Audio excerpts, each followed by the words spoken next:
He cheated, my friends took her side, and I said nothing. Now they all want me back. Hey Reddit. My name's Kyle, I'm 29 years old, and this is a situation I never thought I'd be in, mostly because I used to believe that loyalty was a two-way street. That if you showed up for people, they'd do the same for you when it really mattered. Turns out, I was dead wrong.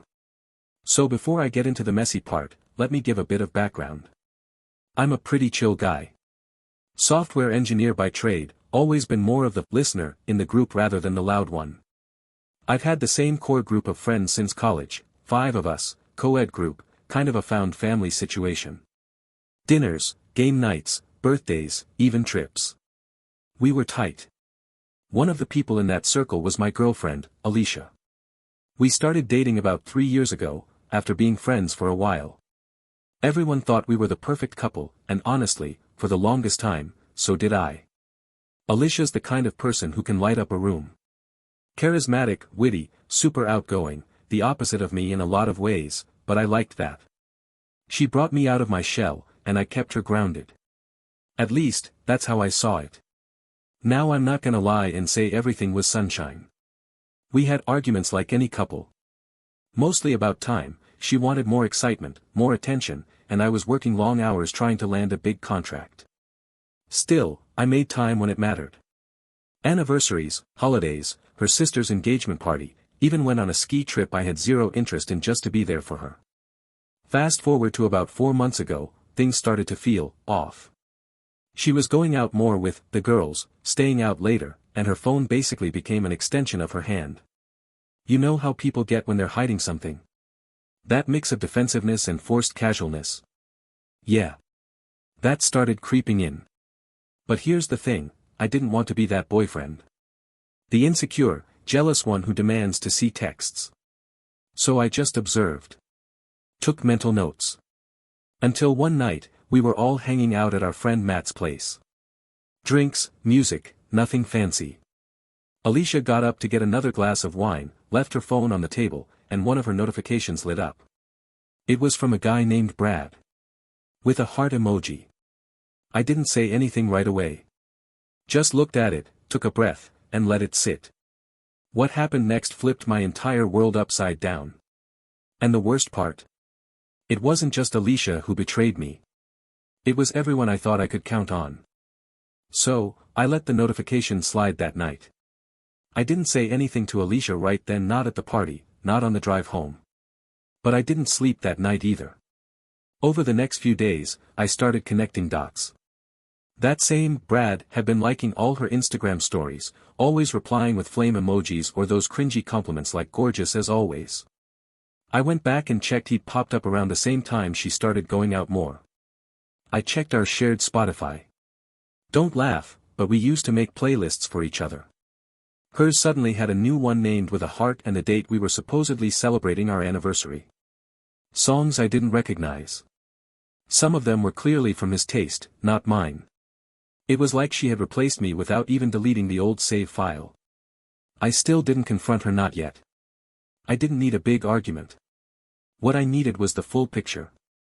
One night while she was out with the girls, I looked through the tablet we both used at home. Her messages were synced. I know it's shady, but at this point, I wasn't trying to salvage anything, I just wanted truth. And there it was. Dozens of messages between her and Brad. Flirting, late night, can't wait to see you again type of stuff. She had been sleeping with him.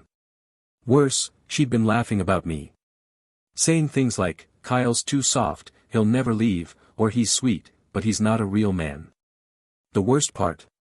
She'd even told Brad about our friend group, how she thought they'd take her side if I ever found out. She literally banked on my friends siding with her. So I screenshotted everything. Then, I sent a group message. Just as simple. I know everything. Don't bother defending her. This is what's been going on. Attached the screenshots. No rant.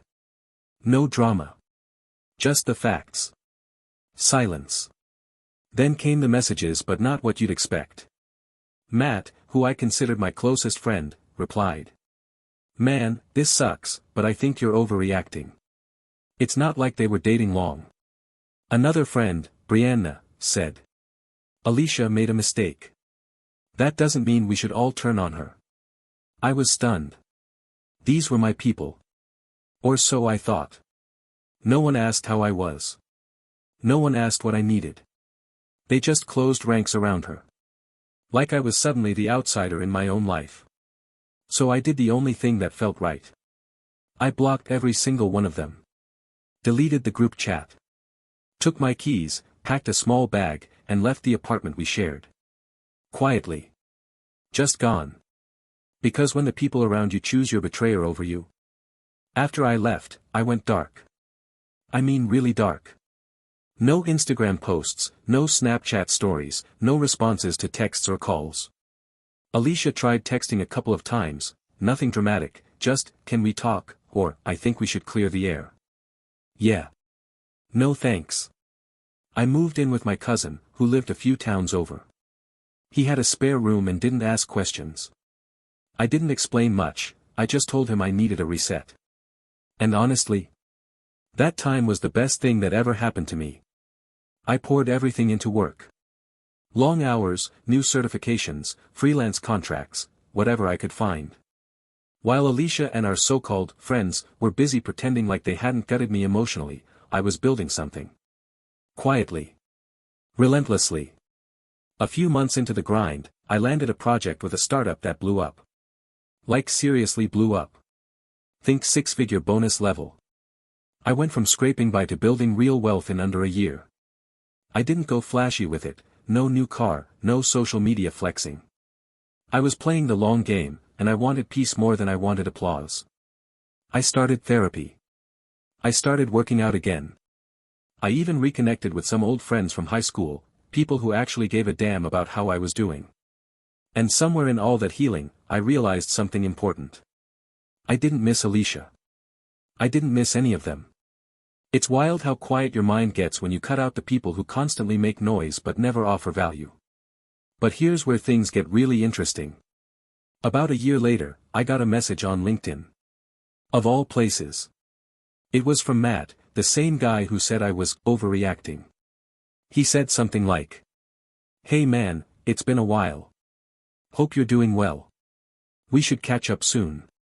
No hard feelings, right?" I didn't reply. A week later, Brianna messaged me on Instagram. "We miss you. Alicia really messed up, but it was never about choosing sides. We just didn't want drama." Didn't want drama?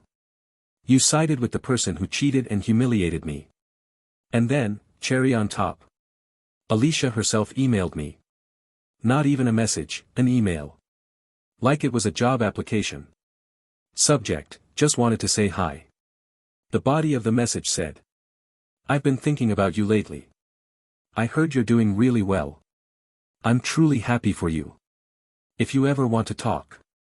And I just sat there, staring at it, laughing quietly. Because now, they all wanted me back. But I was already so far gone they couldn't even see my taillights. So by this point, I was thriving, mentally, emotionally, financially. I had my own place, my own peace, and finally, people around me who actually valued me for who I was, not just how useful I was to their comfort zones. But then came the event. One of our old mutuals, someone I didn't even really talk to but hadn't blocked, got married. Big wedding. Lavish. The kind where everyone posts about it like it's the Oscars. And sure enough, the whole old crew was there, Matt, Brianna, Alicia, even Brad. Yeah. Brad. The dude Alicia cheated with. He was clinging to her in the pictures like a puppy with attachment issues. Here's where it gets good. See, the groom had also worked briefly with the startup I'd helped blow up. I didn't realize they even remembered me, but apparently, word had gotten around. And someone at the wedding mentioned I was doing crazy well now, like private investments and buying property level well. Next thing I know, my phone starts lighting up again. Alicia. Messaging me from a new number. "Hey stranger. Just saw you've been killing it. Would love to catch up sometime if you're open to it, pleading face. Brianna tags me in a post about some charity gala, like I'm supposed to show up, rub elbows, and pretend none of the past happened. Matt sends another DM, this time way more friendly, like, We all kinda dropped the ball back then.